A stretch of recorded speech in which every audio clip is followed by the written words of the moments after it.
February 29th, and we have Rep. Cooper from Burlington to come do the introduction of page 726, which is an act relating to flexible working arrangements. Excuse me. Floor is yours. Page 726 that provides guidance on people who come forward and ask for alternate working arrangements, and usually the first response from employers is like, "My God, we can't do that." This bill sets out a framework by which people can and should. Quickly to go over the bill, it opens up a number of arrangement areas: hours per day, days per week, arrival, departure times, job sharing, which are possible areas for consideration. It also prescribes that there should be a meeting between the employer and employee, then they can cook a deal if they want to on what is permissible and what isn't in terms of the needs of the employee.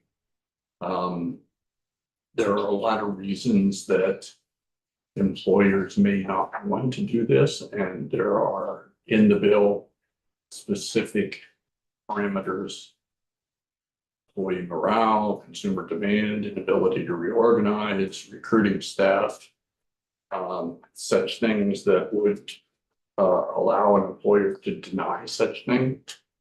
The positive side of it is that from flexible work arrangements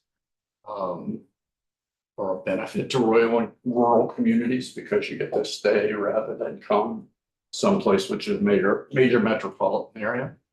Vermont Commission on Women says that in a report, 88% of women reporting these arrangements have led to a more equitable workplace.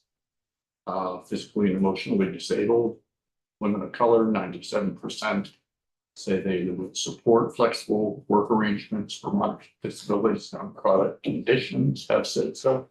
Single parents, parents in general, parents taking care of their elderly parents, find this to be a good thing to continue to take care of the parent without having third parties come in to do so, but still make them available at work. And quite frankly, state employee vacancies are up 50%. This is not only directed towards state employment, but it makes a fiercely competitive labor market a little more open for people to get consideration of jobs. So if you can work from home, you might very well say, "I'll take that job." So that's the quick synopsis. Great.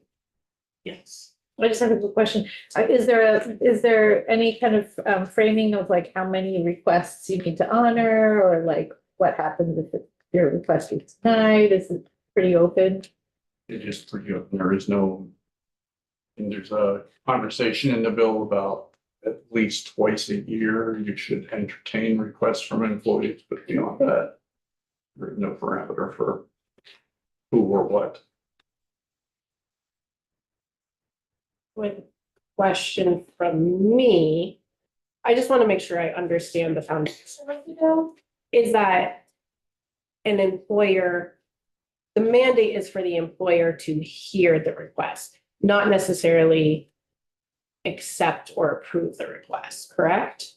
Well, there is a statement that you shall, there is a shall provision in the Consider. The employer shall consider the employee's request for a flexible working arrangement and shall grant the request. if it doesn't interfere with sections 3, A, B, C, D, E, F, G. Okay. Pretty broad parameters for employers to say no, but it at least puts a little bit of teeth in the argument. I think, it would be remiss if we did not tie this to some degree to the issue of the governor making all state employees go back to the office, which has been disruptive to a lot of things. How the board is hired with the caveat that it would be doing remote work. But it moves out into all employment. We have a lot of office space up at National Life now because so many people are working remotely. Happens all the day. It's been found to be an asset in terms of productivity. It seems like for some reason, being close to your own refrigerator makes you work more than being in a workplace. And this isn't just for state employee, No. it's for all employers in the state, Correct. regardless of size. Yes. And, the efficiency of the workplace is one of the big factors for employers. It's what, sorry? One of the reasons for denying, Right. so you still have to be able to do business, but can't just kind of a blanket policy that says, no, we're not doing this. Each person's situation has to be considered. Awesome. Are there any questions? I guess just very quickly, like if what is the oversight or penalty or who would it be like a complaint would be lodged if by an employee, if the employer had refused to do the meeting? That consideration. is something that I noticed wasn't in the bill either, and I would imagine that it would be a referral to the Department of Labor. But that's a little gray area for the committee. Okay. Thanks. Thank you. Representative The Weaver. presentation again for Representative. I was gonna say, I'm. Oh, thanks for visiting. Thank Thank you. you, committee. Thank you.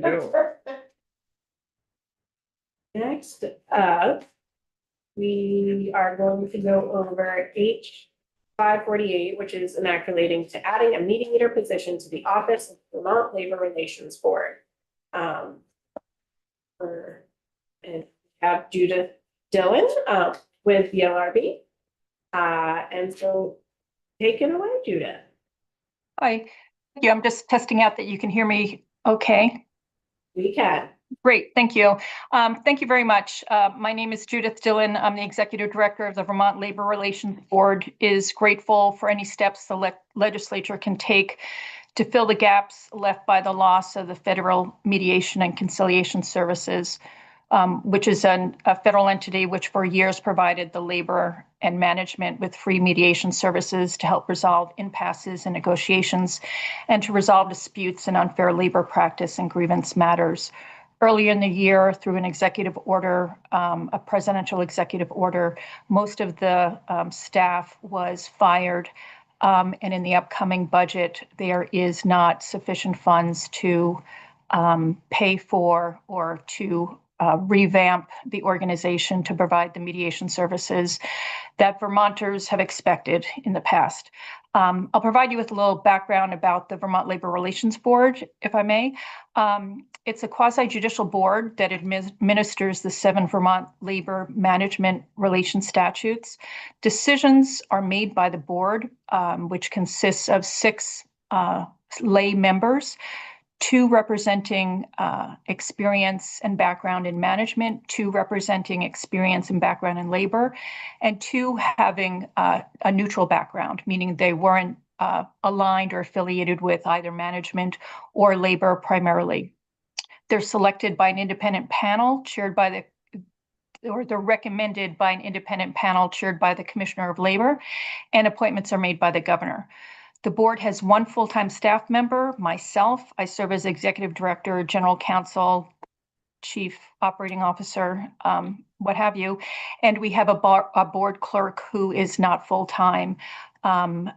So the staff processes and administers all filings to the board, which can consist of petitions to create a union for folks, for employees in a municipal or state setting who want to organize. We administer grievances, unfair labor practices, and impasses when it comes to bargaining for contracts. Mediation comes into play in connection with unfair labor practice and grievances, as well as impasses. So once parties are engaged in agreements, which could be someone is terminated, someone suspended, they go through their internal grievance process, and then they can appeal that decision to the Vermont Labor Relations Board. The parties can attempt to mediate or resolve the dispute on their own. And for approximately 47% of all cases that come to the board are resolved by settlement of the parties, meaning the board does not reach the ultimate decision somewhere along the way after parties have filed either an unfair labor practice that has been, a complaint has been issued, or a grievance. Somewhere along the way after discovery, even after a hearing, the parties can decide amongst themselves to reach a settlement. I have reached out to practitioners who come before the board to determine how many of those cases they've relied upon a mediator. From the initial responses I've been getting, and I haven't heard from everybody, and I will provide an update to this committee as well as the Senate committee, which I understand has a companion proposal as to the number of cases that folks have relied upon mediators, to give you a better scope of the use of mediator in Vermont Labor Relations Board cases. But I am hearing that most of the cases, at least from the folks that I've heard from, they've relied upon outside mediators to help facilitate those cases. I'm sorry, Judith. Sorry to interrupt you, Yep. but could you, sorry, I heard you say 47% of all cases, and then I didn't quite hear what that 47% refers to. Sure. Get mediated? No. No, settle, meaning we Okay. don't, the board does not reach the ultimate decision. Somewhere along the way, the parties themselves reach an agreement. And I'm trying to ascertain what percentage of that is the settlement is reached through the assistance of a mediator versus just having the parties sit it out amongst themselves to resolve the dispute. And last year, the board had 60 cases. 47% of those were resolved through settlement, not through the board reaching a decision. That's to give you a perspective on the amount of cases that are settled versus reach ultimate resolution. When cases are mediated, that the parties have some certainty, and it also allows for the board to resolve those disputes or have more time to resolve those disputes where the parties can't resolve it amongst themselves. Sometimes they may be more novel cases or cases where for whatever reason the parties are fixed in their belief in the rightness of their cause, which is perfectly appropriate, and the board would resolve those disputes. So that's a big background. So I can kind of continue with the board's recommendation, or the board does have a recommendation. The board thinks the proposal is a good one. We have some questions or additional comments going forward, but I'm not sure if the committee has questions for me, or I just want to make sure I'm providing the information the committee is looking for. I think we would love to hear your recommendations. I know I personally have a question. I think before hearing your recommendations, does anybody on the committee have questions before I ask mine? So in your kind of background of the board, you refer to mediators. In my understanding of, there was one federal or one mediator paid but from federal funds. Were there more than one? The Federal Mediation and Conciliation Service is a federal entity, a federal organization that was staffed and paid by federal funds. There was a Albany region that provided mediators to Vermont from that region. Over the course of the past 5 years and decades, there have been a number of mediators who have worked out of the Albany division serving Vermont matters. So in the recent past, there was one mediator, at least in my tenure, actually there's about 2 mediators in my tenure that were frequent flyers, or the ones that The board would assign to mediate cases, or the parties themselves would look to mediate cases. But the organization itself was a fairly robust mediation service, providing mediation to both private conflicts or services to private employers and their unionized employees. For example, the UVM Hospital. They are a private employer, and the FMCS, I'm going to use that acronym, which is the FMCS has provided mediation services to it and to its workers when there have been disputes and when they've tried to negotiate contracts, collective bargaining agreement contracts, and they've reached an impasse or needed assistance in coming to agreements. So I think I answered that question. If you have more on that, okay. I think I'd love to hear your questions and your recommendations, and I'll probably have a follow-up question. Sure. Well, I know that the House, I don't know the correct term for it, but it's kind of like an outline for a proposal, and the Senate has a little bit more than that, but it still needs to be fleshed out. One thing that, in terms of assigning or creating a state mediator position, is the recognition that there would need to perhaps be a mechanism for conflict or for a contractor. So, for example, if you were to have one state mediator, which could handle maybe the bulk of cases, you likely would need to have a conflict mediator or a contract with a series of mediators to handle overflow or to handle those cases where there might be a conflict. For example, in New York State, they have on their staff, which is larger, obviously, New York State Public Employment Relations Board, they have in-house or in-state mediators. And just to give you a sense of what the salary is, the salary in New York State is $115,283 to $145,682. Those are the ranges: $115,283 to $145,682,000 for upstate mediators. For downstate, meaning New York, Hudson Valley, New York City, Hudson Valley, there's an additional $4,000 bump for their salary. But in addition to having their in-state mediators, they also have panel mediators, which are those that can handle, the overflow or conflict. So, for example, there might be a period of time, a lot of our state contracts expire and some municipal contracts expire, in June, July. So there's a lot of activity leading up to that. And so there might be a time when, you need more than one mediator available to help parties resolve disputes, as well as, negotiation impasses, as well as working on unfair labor practice or grievance matters.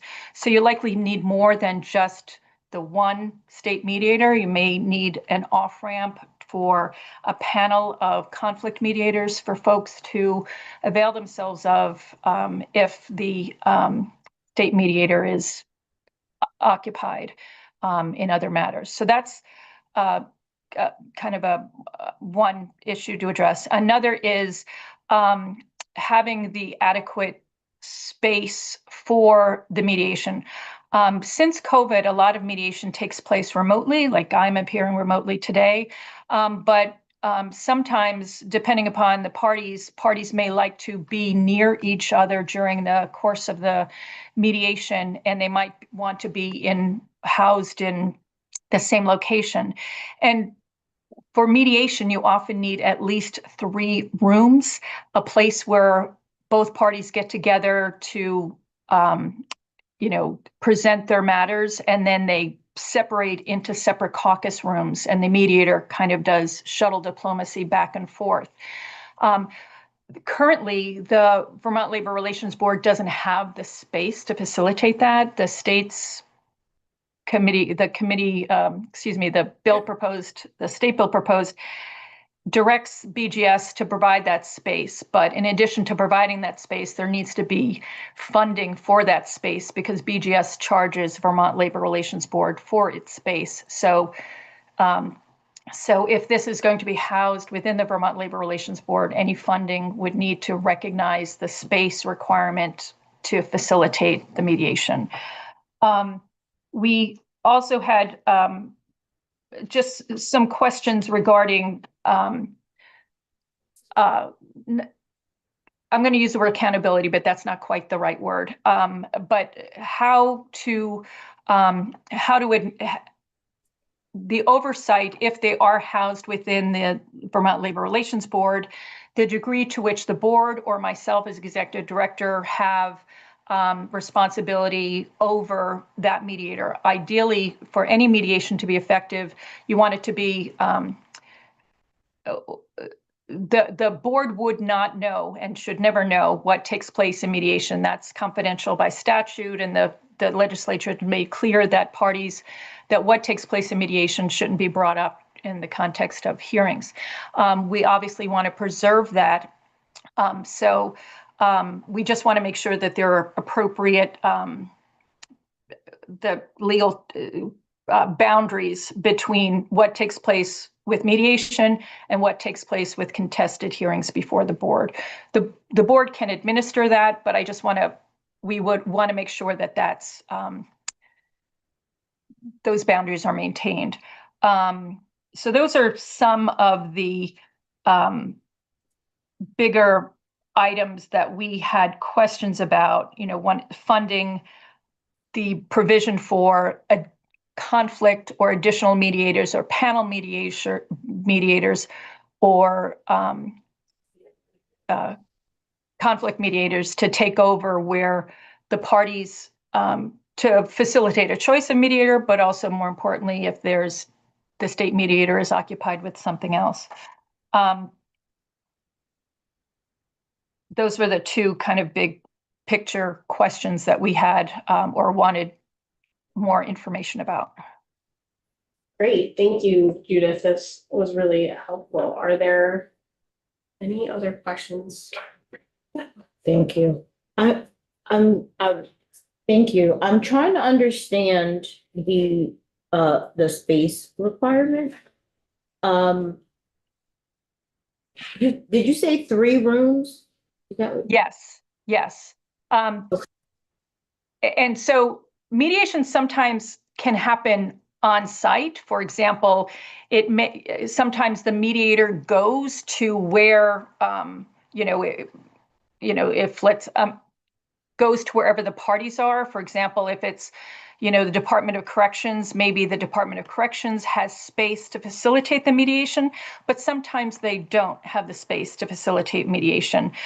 There are private mediators, arbitrators in the state that some of them have space. For example, Marks Powers, they're a pretty robust mediation firm in the state. They have space on site to facilitate mediation, but they also go elsewhere. And if you are going to have mediation, you usually need a space for if there are 2 parties involved in a dispute or negotiation. Yes. Yeah, they each get their own room, but then there's a common space.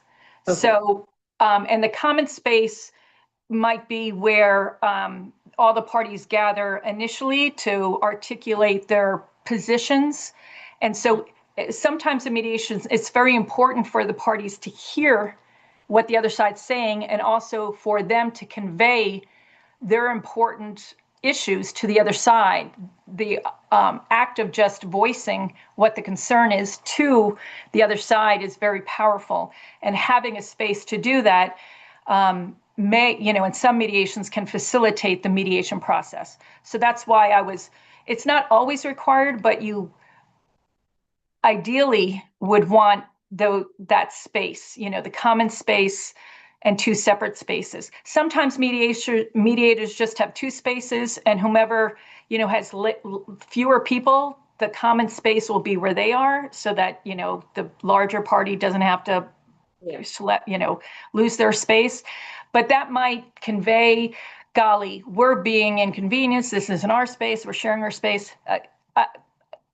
I'm just Yeah. trying to give you No. ideally 3, but it could be 2. So Okay, thank you. I'm just trying to it was more for my brain to process and understand the necessity of, because there is an appropriation attached to this.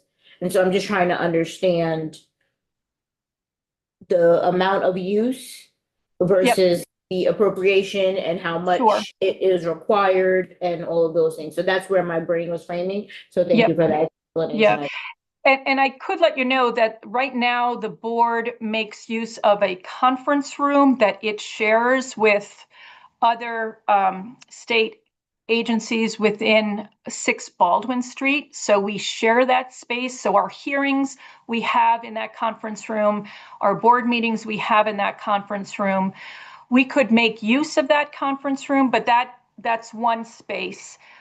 We have one extra room in our office, one with a closed door, but we don't have the 3 spaces. So we have the conference room available. We have one extra room in our office space, but we don't have another secured space. So, yeah. And I could give you, just to kind of, in assessing what the salary range would be, just looking at what mediators charge within the state. So I had mentioned Marks Powers, they're a very experienced and very reputable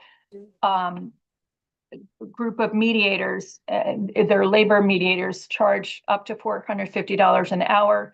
There are others that charge less than that. But, $400 an hour is not, that's a fairly common number. Some charge less as an introductory fee. But just to give you a range of, if you were to kind of rationalize or to justify the range that I gave you for New York, which is 115 to 145 approximately, looking at what the hourly rate is for mediator services, it requires experience, qualified individuals to perform that unique task. Great. Well, thank you so much, Judith. This was very helpful. We now, I think, are going to move on to our next witness, who is Patricia Turley, who I believe is here. Yes. You can come on and take a seat in the front, please, and thank you. Have you been in our committee before? It's been a couple of years, so certainly not with everyone. All listening, right. so. So I think we'll just really quickly go around and introduce ourselves, and then we'll give you the floor. So I'm Representative Ashley Bartley. I represent Fairfax in Georgia. Hi, Representative Leonora Dodge for Essex Town and City of Essex Junction. Tom Trump, I represent Athens, Chester, Wyndham. Representative Gail Peso, I represent Chittenden 20 in Colchester. I'm Mary Howard and I represent Rutland City District 6. Sylvia Lamont, Memorial Washington District. Okay.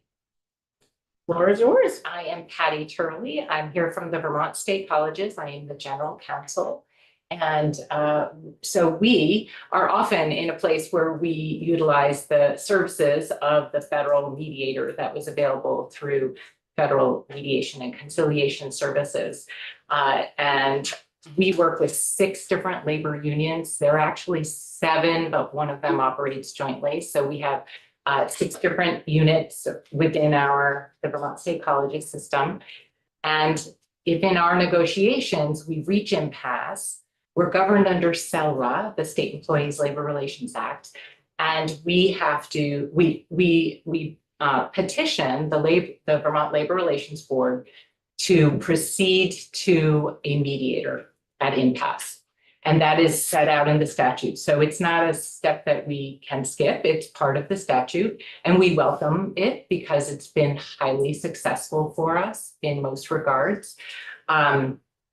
In previous years and long before my involvement at the Vermont State Colleges, the VSC and its unions have utilized the services of the Federal Mediation and Conciliation Services. So that's a long-standing relationship. If we reach impasse, or even if we were starting to reach impasse, someone would often reach out to the mediator who we most typically worked with and just say, hey, do you have stuff on your schedule? Do you have any availability? We might need your services.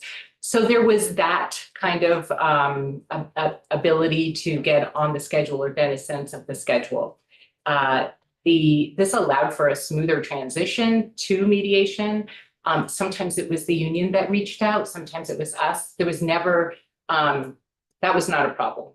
And as you have heard, the situation with the Federal Mediation and Conciliation Services has been dire. They lost most of their workers. I'd had several conversations with the mediator that we've worked closely with all those years as this all started coming down, and she started ping-ponging around different statuses and then was gone. So experienced work staff there. And here, what was important to us was that this mediator knew CELRA, so understood Vermont's law on unions, on the labor relations. She knew us. She was very familiar with our contracts. She actually knew many members of the bargaining teams because there are often similar folks every 2 or 3 years. We tend to have to bargain, not have to, but we bargain our agreements as we update things with our employees, and many of them are on team after team. So she would know folks from year after year. She understood the Vermont landscape as well, and our wages, our benefits, that situation. So that familiarity was very important to us. We didn't have to bring her up to speed on that. That was something she knew. And of course, she worked with many other unions and and employers in the state. So it wasn't just us. We also, so the mediation process, as Ms. Dillon explained, it has to be confidential. And so Federal Mediation and Conciliation Services didn't have a role in the next step if we didn't resolve this situation. They would notify the Labor Relations Board that mediation was not successful, and then we would proceed to the next step in the statute. The confidentiality piece is absolutely critical. Not only is it in the law, but it's just the basics of how mediation works well.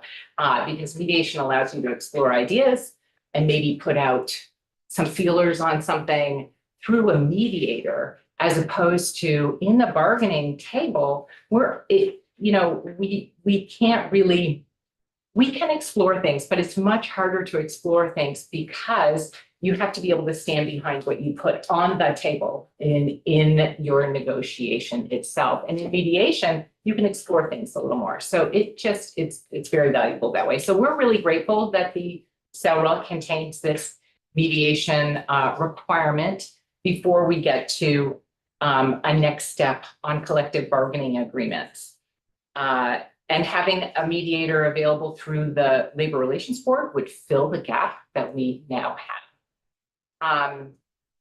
I understand the bill, and maybe it's broader than what I was understanding. I'm not sure what the discussions have been, but the bill that I read, which I understand it's in the drafting process, this is in a slightly different place. So I understood it to be aimed at collective bargaining, which is different from grievances and unfair labor practices in front of the labor board.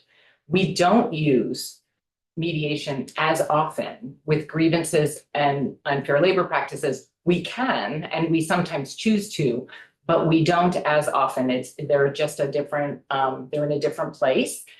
than the collective bargaining agreements where that is I did not go back and look at how many times have we used mediators and those other kinds of actions that are in front of the board. I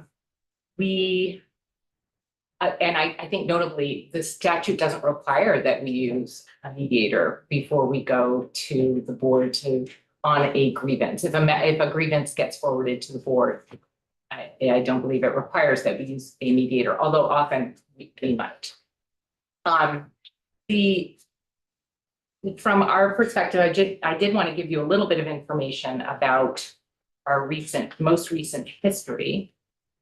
I interrupt you really quick. and Yes, ask you of some course. questions. Yes. When you say you petition for a mediator, who are you petitioning to? Are you petitioning to the Labor Relations Board? Are you petitioning to the mediating services? We petitioned the Labor Relations Board, and the way this has always worked in the past, and now it's unclear because we don't have that mediator. We would usually do a joint petition because we've all agreed we're at impasse and that it's time to go to the mediator. And we have usually made that contact with the mediator, and we suggest to the board that we are at an impasse and we petition to go to the mediator, and we name that mediator, and the board approves it. If they didn't approve it, I guess something else would happen. But that's the petition is a little routine, but it is an important step because it's required by the statute. There's no fee associated with petitioning. Correct. Okay. That's correct. There's no fee. We don't pay fees, we don't pay a fee at that stage, and we didn't pay a fee to the mediator either. Okay. Those services were provided free to us, because we were a public sector employer. You had other questions, I'm just letting you know. Okay. They kind of naturally were answered. Okay. So, wow, I don't think I quite understood until now that the statute requires mediation at some point. In the collective bargaining In the process, collective which is each so- new contract. Yes. Right, and so if we were to stay silent on this, if we did not have this bill, would you basically be unable to finish the collective process, the bargaining process, because we So I would hope not. I would We can hope. find a private we would find a mediator? private mediator. that may or may not know you, that may or may not know the history, that would have to be brought up to speed, that may be, All those things. yeah, Sorry, can I interrupt? yeah. With a private mediator, you would then Pay. have to pay, correct? Both sides would have to, okay. That's correct. And the fees most typically with a private mediator are split between the parties. So if it's $400 an hour, then each party would pay the $200 Right. an hour.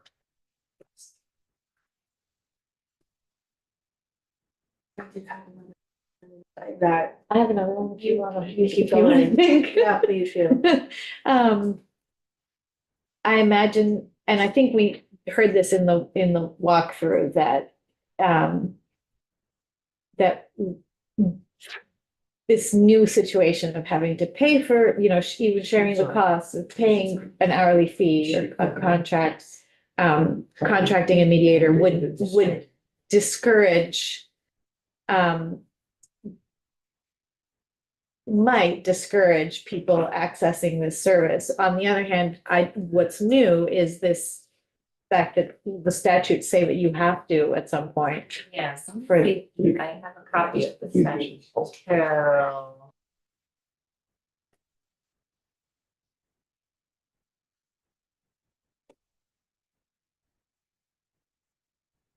The board shall, within 5 days, appoint a mediator who shall communicate with the employer and the employees. But is that upon request or is that it mandated within the process? Mandated within the process, yes. So it is built in that the assumption is we will mediate. I suppose if we couldn't find any mediators, we could say that to the board and then go directly to fact finding. But it's a valuable step to miss. Yeah. Even if it wasn't in the statute, really good step. Okay, thanks. So looking at the bill that we have in front of us, the board may employ a mediator to provide free continue. And there is an appropriation for $115,000. From Judith's testimony before you, and kind of from our conversations with you right now, I'm concerned that in the scope of things, a single mediator would not be enough. Is that a concern that you would also have? If the mediator, so the bill, as I understand it now, is about collective bargaining. Yes. So that doesn't happen as often as grievances. Grievances happen more often. Collective bargaining happens every probably 2, 3, maybe 4 years between the parties. So for us, most of them are 2 to 3 years. Most of our contracts run 2 to 4 years. Yeah. So it wouldn't, that would not be a huge concern for me to have one mediator, but it also describes public and private sector collective bargaining. And, my concern is that as publics, we are required to go to mediation in the collective bargaining. So I don't know if there's a way to address that if that mediator is not available. I don't know. It's a very good concern, especially if it's beyond collective bargaining. And I want to be forward thinking in the sense that we have Prop 3, thank you, coming to us in 2026. Under the assumption that it does pass, then it opens it up to all, like this says, public. And that would be a bigger undertaking as well for one individual. I agree. Okay. So that I think those are legitimate concerns. I don't know what the right number is, or one is good to start and then you move on from there. Thank you. Sure. You have one question? Yeah, I don't know that it would be one for you to answer, but I don't know whether private employers are currently mandated to go into do mediation at impasses, and whether they availed themselves of the federal. Judith, this might be a question for you. You're still around. Whether you would refer private employers to the same free federal mediation service. Sure. The board doesn't have jurisdiction over private employers. So the board does not mandate or authorize private employers to engage mediators, but the National Labor Relations Board does. And so I believe, and I could confirm my understanding, that there's a similar process under the federal statute for mediation during the contract impasse stage, which Attorney Turley has provided for you. But that's not a stage, that's not within the jurisdiction of the board. I also wanted to point out, in addition to SELRA, which is the State Employee Labor Relations Act, which governs the relationship between labor and management for state employees and also state colleges, UVM, there's also the municipal statute. And under the municipal statute, where parties reach an impasse, they go to the Department of Labor requesting mediation.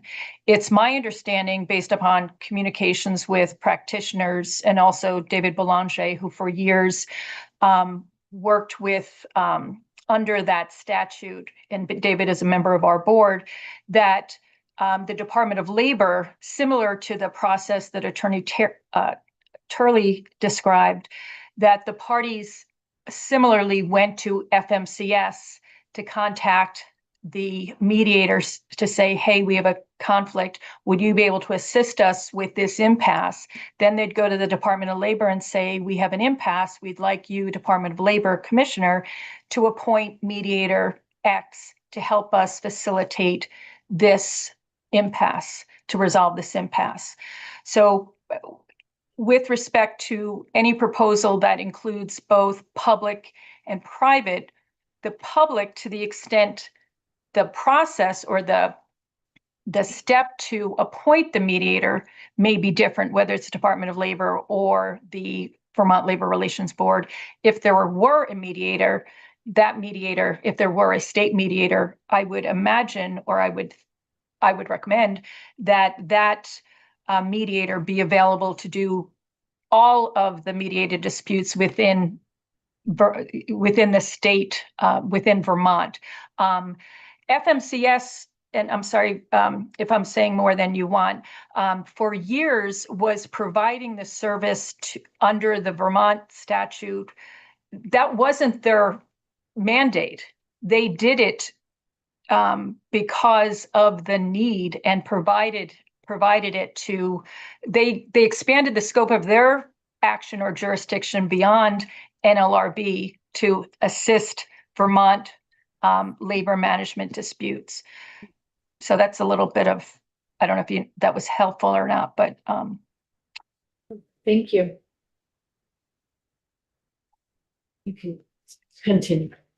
Well, I do have I think it might be helpful for you to understand so since July of 2020, when I started at Vermont State Colleges, we have had 15 different contracts.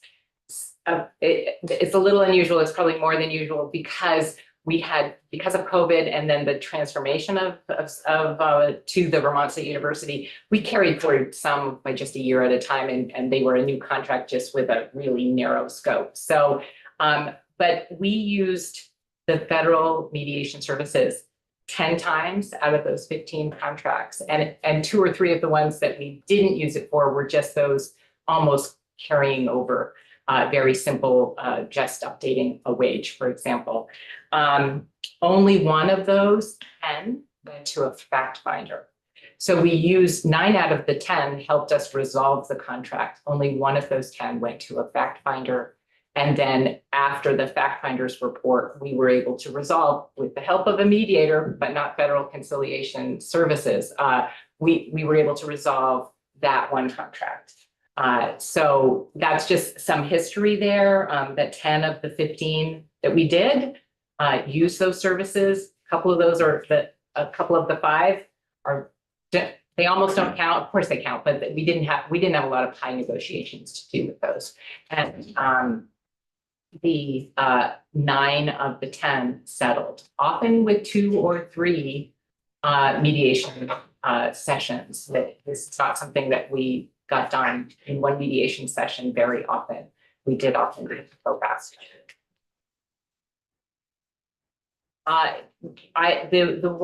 of the concerns that I would have, I have to express concern, and it's just echoing what Ms. Dillon said, and that is that because the mediator's information and work is confidential, there would need to be a mechanism to make sure that the board wasn't privy to that information as they came into making their solutions if it went that far. That just protects the integrity of the mediation. Thank you so much. Yes, thank you. All right. David, do you want to come join us? If the next two items, if you're running the meeting. Good afternoon. David Mickenberg here on behalf of Working Vermont. I'll need to review what Patty and Judith already sort of emphasized, which is the serious loss that we suffered as a result of what happened with the gutting of the federal mediation services. I think they reduced their mediators by team numbers 92-93%, which has caused a significant issue for folks in Vermont and in the region. So we see this bill as a potentially positive step forward.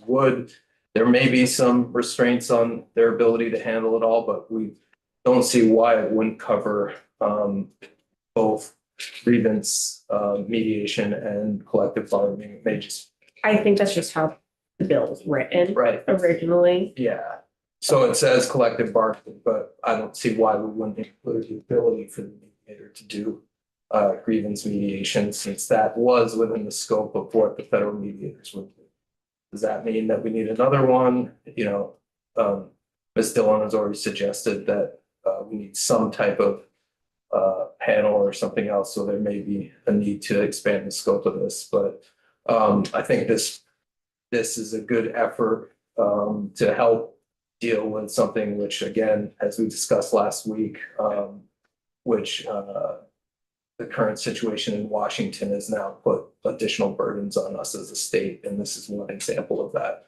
One thing that we would suggest, last year there was in a Senate bill a position for an additional attorney at the Vermont Labor Relations Board. I think since this is a bill about that, if you wanted to include that position again, we think that the board is, as Ms. Dillon said, it's basically her and a clerk at the board. It's a really important function that they play.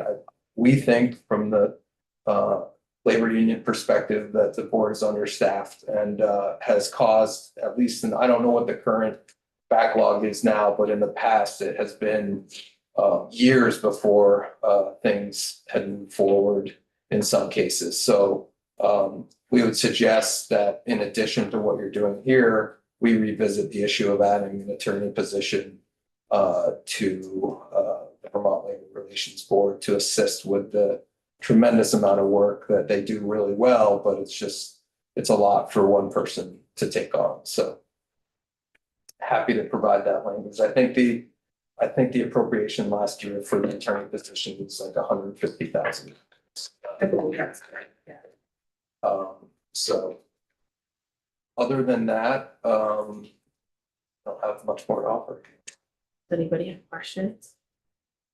I have questions. Sure. There are gonna be questions I've already asked today, but would love your input.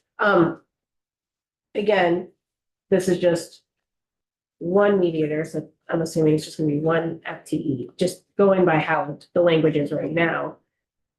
But with the understanding, how would you handle if Prop 3 does pass? And what would your recommendation be? Currently, this says public and private sector. You know, Yeah. as we talked about, private sector does not have that requirement to go to mediation. I would just love your thoughts. Yeah, I mean, obviously, we hope that Prop 3 passes. We're encouraged by the response so far. We don't think that it's gonna cause a dramatic increase in unionization, so I'm not that concerned about the one here. And if we weren't to move forward with this bill, both sides would have to, agree, to find a mediator. And then pay said mediator, Yep. given, even if you're splitting the cost, private mediators are expensive. Could you give us a guesstimate or, anecdotally, what kind of cost savings this bill could provide? I would have to go back and survey the various unions to see how often they were using federal mediation services. But I know mediators can be, I mean, in my practice as an attorney, mediators in general have been, anywhere between $250 an hour to, that's, I think Mr. Turley said, like $400. Yeah. And certainly they're, ones with familiarity with labor issues are not that prevalent.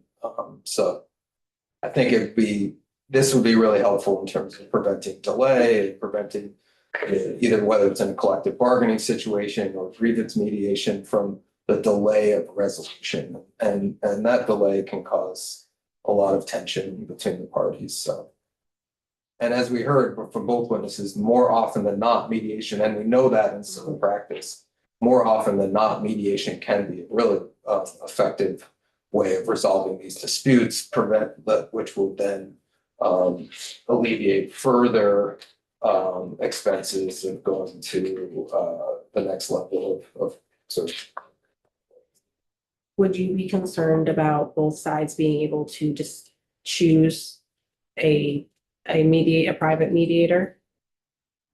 I think, no, I guess. So Right, if you do, if we didn't have Yeah. somebody who's if it's the wild paid west. by the Yeah. state to do it, who's essentially a third Sure. party, whereas somebody, Yeah. that's another issue for labor and management to fight about is Yeah. which mediator. Yeah, I mean, that, it happens, I mean, now. Yeah. It's not, they don't always use the federal mediation services, so private mediations, it happens now, and I. From my knowledge, I don't think it's been a problem, so. Gee, sorry, you just keep talking. I keep having more questions. Right, Do you know the percentage, again anecdotally, of who uses private versus, or like how many uses private versus how many uses the FCS? I don't, I'm sorry. No, that's okay.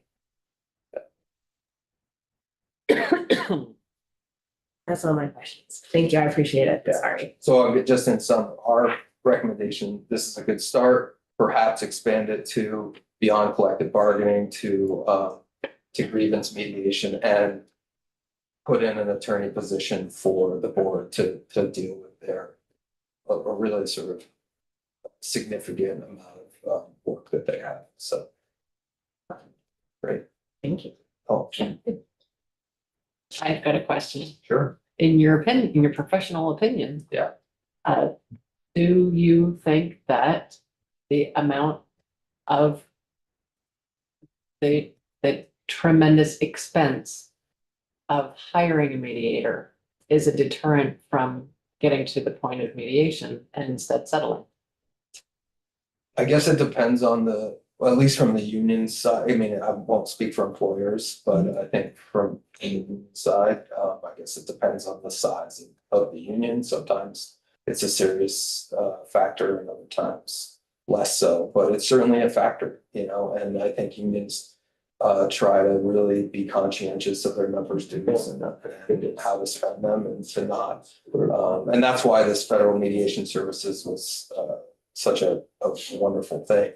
Very unfortunate that it's been gutted by the current administration. Yeah. So it's certainly a factor. And I know if you're comparing it to civil litigation, certainly in civil litigation, the cost of litigation is absolutely an issue. And the nice thing about mediation is that either in the labor law context or in civil litigation is that the mediation can be your best and least expensive way of resolving a dispute before it goes to. Yeah, I was actually thinking about my time as on the school board negotiating teacher contracts and the fact that there is such a dearth of mediators who have the expertise of Vermont education law.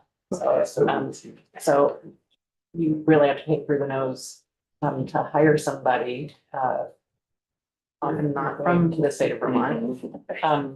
And that was a huge deterrent for both parties, actually. And so I just wondered whether I only have that context. So I just wondered whether that was something that was true for a broader context. Yeah, I mean, I'm stretching my back into early parts of my career when I was doing collective bargaining negotiations. I mean, I worked on it was like a 12-member union, the police union in Milton, which was 12 members. And so costs and expense was a factor. And certainly we would work hard to try to resolve issues before it went to a point where we're having to split the costs of fact finders or mediators. Absolutely. And there are a lot of small unions like that. I think, in Calais, the LiUNA represents the DPW in Calais. I think it's 5 or 6 people, so small bargaining units. Yeah.